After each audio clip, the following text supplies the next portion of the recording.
Hello guys, sa video ito magluluto ako ng fried chicken. Fried chicken lang, di video pa no.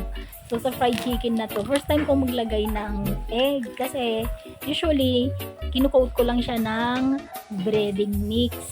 Kasi nadadag din ako ng durog ng paminta.